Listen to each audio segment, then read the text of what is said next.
A esposa de Dom Pedro teve um papel muito importante para convencer o príncipe a não voltar para Portugal e tornar o Brasil um país independente. Mas antes da gente começar o vídeo, já venho pedir sua ajuda para se inscrever no canal e já deixar o seu like. Se você gosta desse tipo de conteúdo, ajuda a gente a continuar entregando todos os dias informações fresquinhas para você. Compartilha com seus amigos para apoiar nosso trabalho. Em janeiro de 1822, Dona Leopoldina escreveu para o secretário particular que o príncipe estava decidido, mas não o tanto que ela desejava. Muito me tem custado alcançar isto tudo, só desejava insuflar uma decisão mais firme. A austríaca estava determinada a convencer o marido, Dom Pedro, a permanecer no Brasil. No dia seguinte a essa carta aconteceria um capítulo importante para o país, o dia do fico. O príncipe não acata as ordens vindas de Lisboa e entra no caminho que leva à proclamação da independência do Brasil 8 meses depois. No entanto, Dom Pedro, um pouco antes, pretendia voltar para Portugal. O rei Dom João VI voltou no ano anterior e a sociedade portuguesa desejava a retirada das vantagens e dos avanços obtidos pelo Brasil, como sede da família real, a partir de 1808. O objetivo era voltar o status de colônia do território brasileiro. A visão e a atuação política da austríaca nos bastidores do processo de independência tiveram um peso para o trajeto da história.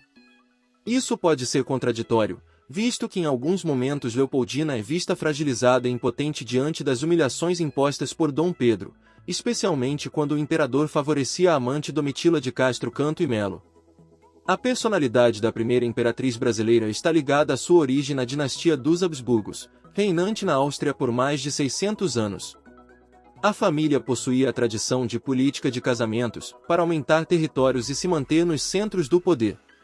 As princesas eram educadas para entender que os interesses da dinastia estavam acima dos pessoais. Leopoldina nasceu em 1797, filha de Francisco I, imperador da Áustria. Teve uma ampla educação, conviveu com o compositor clássico Schubert e o escritor Goethe. A garota foi instruída a seguir no caminho da obediência e da moral religiosa. Se você quiser saber mais histórias sobre as personalidades femininas que marcaram nossa história, comenta aqui embaixo que podemos fazer um quadro só com os maiores nomes que a história já viu. Sacrifício. De acordo com Carlos H. Alberaquer Jr., biógrafo de Leopoldina, outro traço, sem o qual não se entenderá o comportamento com o qual ela se submete quase como um sacrifício em sua vida conjugal, é a religião. Sua formação religiosa teve uma profundidade e uma intensidade que raramente se encontrava nos altos estratos sociais daquele tempo. Os Habsburgos acreditavam que a união da filha com o príncipe e herdeiro da coroa portuguesa, Dom Pedro I, era a porta de entrada para as Américas, o Novo Mundo. Já a Casa de Bragança havia decidido se juntar a uma força da Europa pós-napoleônica para o casamento arranjado. De Leopoldina era uma legítima representante da dinastia dos Habsburgos da Áustria. Seu casamento foi, como eram os casamentos reais, baseado em um tratado entre Portugal e a Áustria, afirma a historiadora Isabel Lustosa. No Rio de Janeiro, em 1817, foram construídos arcos com as virtudes atribuídas à princesa da Áustria. Neles estavam escrito bondade, amabilidade, doçura. Apesar de ter chegado feliz ao paradisíaco Brasil, logo a arquiduquesa austríaca estranhou o ritmo lento do cotidiano na corte.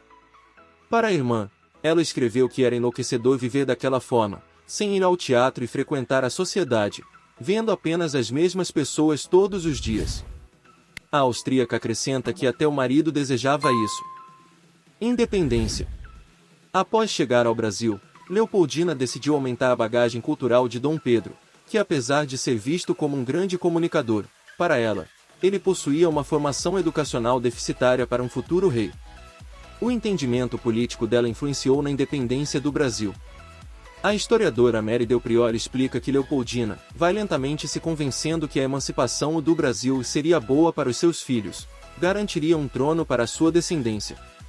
Isto é de fundamental importância. Depois ela pensa na união do Brasil, pensa no seu marido como monarca reinante. Em uma carta, Leopoldina analisa que esse é o único meio de evitar a queda total da monarquia portuguesa. Leopoldina começa a participar de reuniões ao lado de José Bonifácio, e firma contato com grupos como os Patriotas Brasileiros. Quando Dom Pedro estava em São Paulo para a costura de apoios, de Leopoldina assumiu o cargo de regente. Em 2 de setembro de 1822, a austríaca convoca e preside uma reunião do Conselho de Estado e sanciona a deliberação do grupo. Deveria ser proclamada a independência do Brasil. Em carta ao pai, o imperador Francisco I, Leopoldina afirma que nunca teve ambição pelo poder e que a luta pela independência era o sacrifício mais pesado e maior que fazia, em nome da família. O pesquisador e escritor Paulo Resutti diz que o papel dela, em determinados momentos, foi mais importante que o do marido. Enquanto Dom Pedro, ainda no final de 1821, estava disposto a fazer tudo o que as cortes constitucionais portuguesas queriam dele, com medo de ser destituído como herdeiro do trono, de Leopoldina já tinha se desenganado quanto ao que se espera dos portugueses. O Fica é um movimento que não teria o fim que teve sem ela agindo nos bastidores como elemento que teceu as bases para que ele ocorresse. Vida pessoal de Leopoldina. Leopoldina e Dom Pedro I não possuíam um relacionamento feliz. Em cartas enviadas à irmã Maria Luísa, em 1821, Leopoldina afirma que ela e o marido são mais felizes solteiros. A australiana acrescenta que quando estão juntos percebe que não é feliz. Historiadores afirmam que Leopoldina foi abandonada desde o segundo mês de casamento. Além disso, a imperatriz enfrentava problemas financeiros, chegando a pedir dinheiro para membros do Império Austríaco para honrar dívidas e custos de obras sociais. Por meio de cartas, é possível notar que o marido não pagava a mesada da esposa, e que muitas vezes ficava com o dinheiro para seus gastos pessoais. Em contrapartida, a amante Domitila recebia custosos privilégios e presentes. Apesar de existirem suspeitas de ela ter sido agredida fisicamente por Dom Pedro, o caso nunca foi confirmado.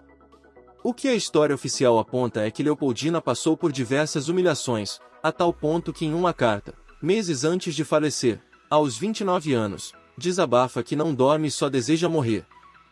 E aí, você conhecia essa história? Conta aqui nos comentários que queremos muito saber. E se gostou do conteúdo, se inscreve no canal e deixa o gostei aqui embaixo. Até a próxima e tchau!